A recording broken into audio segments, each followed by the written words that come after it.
Good morning प्यारे बच्चों। GK के सफर में आपका फिर से स्वागत है। आज हम बात करने जा रहे हैं NIOS की 10वीं कक्षा की हिंदी के बारे में। इस सब्जेक्ट का कोड है 201 यानी कि 201। हम इससे पहले दोहे कर चुके हैं, वह दूसरा पार्ट था। आज हम जिस पाठ की बात कर रहे हैं वो है तीसरा पाठ, और पाठ का नाम है गिल्लू।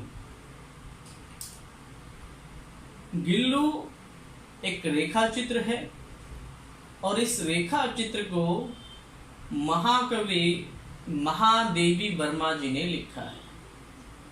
रेखा चित्र एक प्रकार की नई शैली है। इस शैली के अंतर्गत किसी व्यक्ति, जंतु, पशु पक्षी का संपूर्ण ब्यौरा इस प्रकार से दिया जाता है कि उसकी पूरी रूपरेखा हमारी आंखों के सामने उभर जाती है। महादेवी वर्मा रेखा चित्र की बहुत ही अच्छी लेखिका हैं। तो चलिए शुरू करते हैं आज का पाठ गिल्लू। गिल्लू एक छोटी सी गिलहरी की कहानी है। यह छोटी सी गिलहरी महादेवी वर्मा जी के बगीचे में कहीं रहती थी। पेड़ पर घोंसला था और यह छोटा सा बच्चा था। हवा के कारण या किसी और कारण से ये छोटा सा बच्चा अपने घोंसले से गिर जाता है और नीचे एक गमले में गिर जाता है।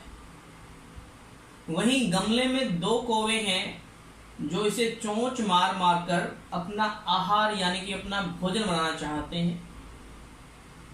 कौवा एक पक्षी है जो मांसाहारी है और ये छोटा सा जीव गिलहरी यानी कि गिल्लू उसका आहार बनने जा रहा था। महादेवी वर्मा की नजर पड़ती है, वो उन कौवों को उड़ाती हैं और इस छोटे से बच्चे गिलहरी को घर के भीतर ले आते हैं। सब यही कहते हैं, सबको यही लगता है कि यह छोटा सा जीव बच नहीं पाएगा, क्योंकि इस छोटे से जीव के लिए कौवे की दो चोंच काफ़ी थी उसकी मृत्यु के लिए। परंतु महादेवी वर्मा फिर भी कोशिश करती हैं कि शायद ये नन्हे से जीव को बचाया जा सके। वो उसके घाव को साफ करती हैं, वहाँ पर दवाई लगाती हैं और उसको रुई से दूध पिलाने की कोशिश करती हैं, मगर दूध वह नहीं पी पाता और दूध उसके मुंह पर लग के सड़ जाता है। थोड़ी देर बाद फिर से कोशिश की जाती है। इस बार पानी की एक दो बूंद गिलहरी यानी गिलहरी का बच्चा गिल्लू पी लेता है। गिल्लू अपनी छोटी छोटी काली काली आंखों से महादेवी वर्मा को देखता है, अपने छोटे छोटे नाखूनों से उनके हाथ को पकड़ता है। अगली सुबह गिलहरी को थोड़ा आराम है, अब वो पहले से अच्छी महसूस कर रही है। कुछ दिन की देखभाल के बाद गिलहरी ठीक हो जाती है। क्योंकि अभी वह छोटी है तो महादेवी वर्मा उसे अपने पास रखने का फैसला करती हैं और कुछ ही दिनों में उसके शरीर पर भूरे भूरे बाल, उसके रोएं निकलने लगती हैं और वह पूर्ण गिलहरी के रूप में तैयार हो जाती है। अब गिलहरी घर की सदस्य हो चुकी है, दिन भर टहलती रहती है, घूमती रहती है। उसका काम है इधर से उधर पूरे घर में रहना। महादेवी वर्मा ने उसके लिए छोटा सा बिछौना तैयार कर दिया गया है। उस बिछौने में रुई बिछाकर उसका बिस्तर लगाया गया है और इस प्रकार उसका घर भी तैयार कर दिया गया है। अब वह 3-4 महीने की हो गई है। उसके ऊपर झब्बेदार पूंछ है, चमकीली आंखें हैं, तंदुरुस्त शरीर है और अब सभी उसे गिल्लू के नाम से पुकारते हैं, यानी कि अब गिलहरी का नामकरण हो गया है और अब उसे गिल्लू कहा जाता है।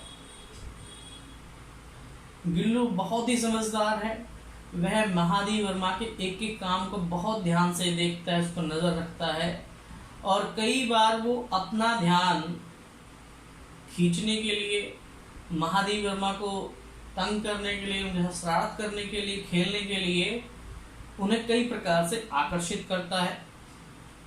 जब महादेवी वर्मा लिखने बैठती, पढ़ने बैठती तो उछल कूद करता, पर्दा पकड़ता, पर्दे से नीचे सरकता, और वो जब तक ऐसा करता रहता जब तक कि महादेवी वर्मा उसे उठाकर पकड़ नहीं लेती या उसके पीछे नहीं भागने लगती। कभी कभी ज्यादा तंग करने पर महादेवी वर्मा उसे पकड़कर एक लिफाफे में डाल देती, जहां वो फड़फड़ाता रहता, शोर करता रहता। और कई बार वो घंटों खड़े रहकर चुपचाप महादेवी वर्मा के कार्यकलापों को देखता रहता। भूख लगने पर वह चिक चिक की आवाज करता कि उसे भोजन की जरूरत है। वह वैसे तो सब कुछ खाता था, मगर उसे सबसे अच्छा काजू खाना लगता था। और इसी प्रकार से साल बीत गया और गिल्लू यानी गिलहरी के जीवन में पहला बसंत आया। अब वो अपनी खिड़की से बाहर झांकता रहता, दूसरी गिलहरियों को देखता और प्रसन्न रहता। महादेवी वर्मा ने इस बात को देखा। उन्होंने उसके पिंजरे में से कील हटा दी ताकि वो आसानी से बाहर आया जा सके और जाया जा सके। अब वो अपने पिंजरे से भाग गया तो सबने महसूस किया कि शायद अब ये वापस नहीं आएगा। परंतु गिल्लू दिन भर सुबह शाम उछलता कूदता और अपने ठीक समय पर, जिस समय महादेवी वर्मा अपने कॉलेज से, अपने स्कूल से वापस आती थी, वापस कमरे में पहुंच जाता। और सबसे खास बात कि महादेवी वर्मा का यह गिल्लू उनके साथ ही भोजन करना पसंद करता था। यूं तो महादेवी वर्मा जी ने बहुत से अन्य पशु पक्षी पाल रखे थे, पर किसी की हिम्मत नहीं होती थी कि वह उनकी थाली से भोजन उठाए। परंतु जैसे ही महादेवी वर्मा खाना खाने बैठती, गिल्लू भाग आता और थाली में उठकर बैठ जाता। महादेवी ने बड़े आराम से समझाया कि थाली में नहीं बैठना है, थाली के पास बैठना। अब वह थाली के पास बैठता था और चावल के दाने, रोटी के टुकड़े बड़े आराम से कुतर कुतर कर खाता था। समय बीतता गया, क्रम चलता रहा। एक बार ऐसा हुआ कि महादेवी वर्मा का एक्सीडेंट हो गया। इस एक्सीडेंट के कारण उन्हें कुछ दिन हॉस्पिटल में भर्ती रहना पड़ा। तो उस समय बहुत से लोग गिल्लू से मिलने आते, उसे उसका प्रिय भोजन काजू देते।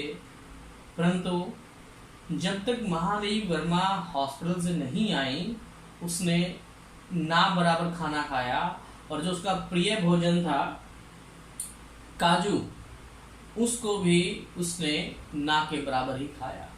जब महादेवी वापस आई तो उन्होंने महसूस किया, पिंजरे को देखा कि काजू का ढेर उनके पिंजरे में इकट्ठा हो गया है।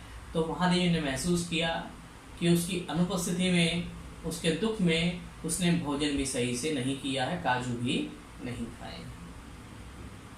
अब जब वो आराम करती, क्योंकि अभी पूरी तरह से ठीक नहीं हुई थी, तो छोटी सी गिलहरी गिल्लू उनके सिर पर, उनके बालों पर अपने छोटे छोटे पंजों से हाथ फेरता और लगातार ऐसा करता रहता। गिल्लू के बाहर चला जाने पर या भाग जाने पर महादेवी को लगता कि शायद उनकी नर्स कहीं चली गई है और वो गिल्लू को अपनी परिचारिका यानी नर्स के नाम से संबोधित करती हैं।